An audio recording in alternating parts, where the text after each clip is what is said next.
dapat kami ay sa Vikings. Pero nauwi kami dito sa Abe.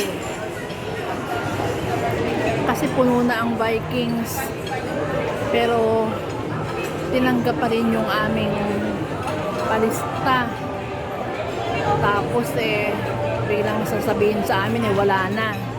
Ito, lumipat kami at dito kami nagkasundo sa Abe. Na dito kami kakain. Ayan.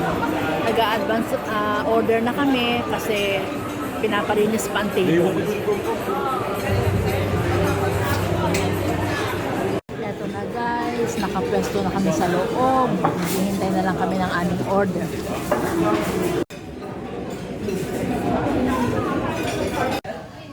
O yan na guys. Dinaanan na ng bagyo. Ubos. Eto lang kami natin ng konti. Sarap. Guys. See you later.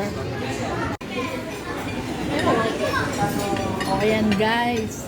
Nauna pang kumain kaya sa mag-vlog. Kasi naman nasobrahan na ng gutom sa paghihintay dyan sa Vikings na yan.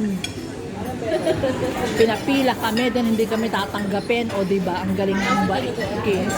Dito na kami sa Abe. Sarap ang food. Sige.